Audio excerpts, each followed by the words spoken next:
Há momentos na história em que os alertas são ignorados, as decisões erradas são tomadas em nome de preferências ideológicas, e quando a realidade finalmente se impõe, já é tarde demais para corrigir o rumo sem dor.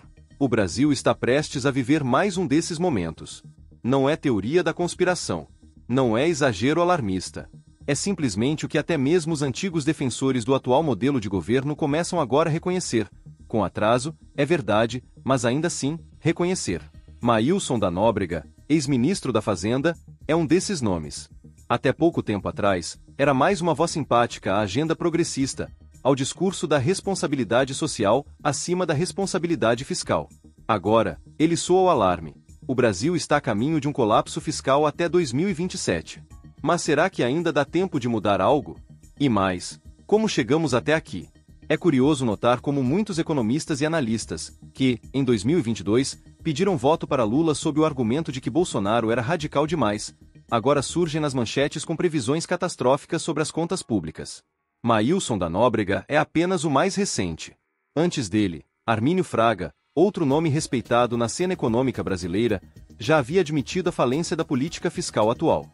Mas será que isso surpreende alguém que realmente prestou atenção nos últimos 2 anos? Não é preciso ser economista para entender que gastar mais do que se arrecada leva, inevitavelmente, ao colapso. E quando esse gasto se intensifica às vésperas de uma eleição, por razões meramente políticas, a bomba se arma com precisão. Lula sabe que sua popularidade já não é mais a mesma. O apoio que recebeu em 2022 foi, em parte, fruto de uma rejeição ao adversário, e não de uma paixão renovada por seu projeto de poder. Sabendo disso, ele aposta todas as fichas na gastança para tentar se manter no cargo. Mas há um custo. E esse custo não será pago por ele. Será pago por nós. A lógica é simples. Gastar-se hoje, mesmo sem responsabilidade, para tentar melhorar índices sociais e agradar bases eleitorais.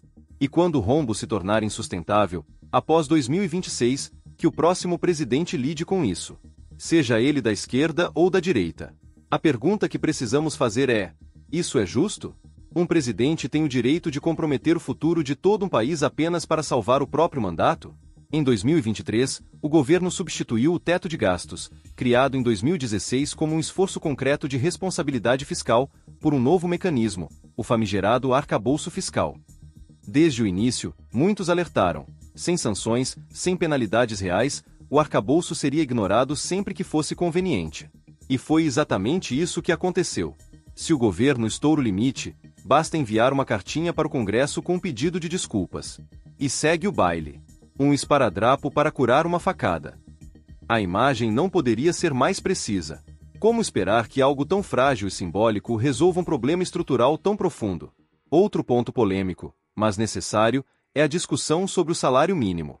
Muitos o veem como uma proteção social, mas poucos refletem sobre quem, de fato, paga essa conta.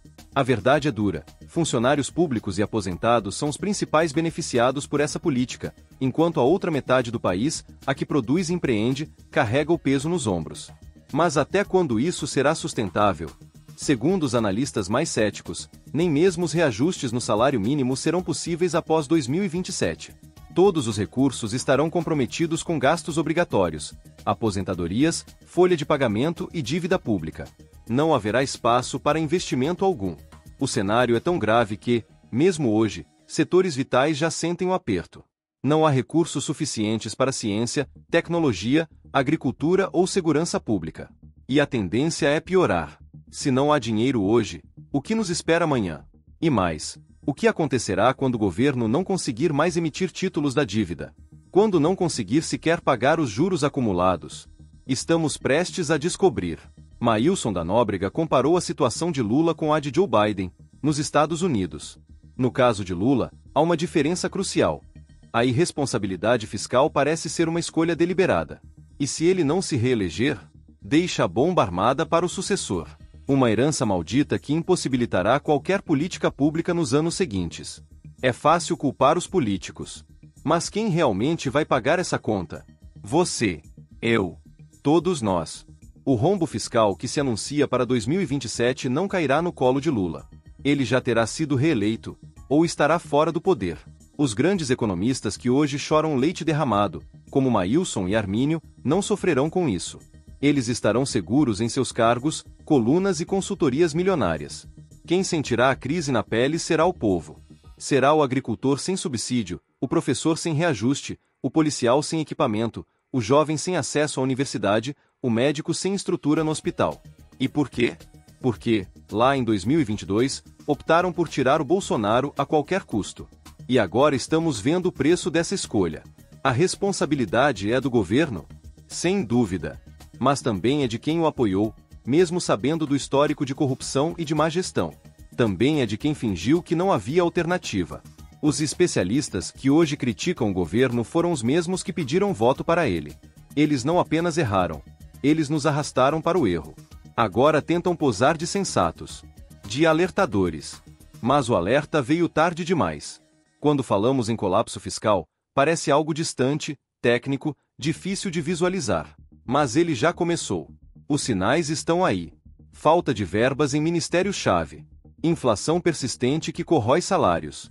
Endividamento acelerado sem perspectiva de freio.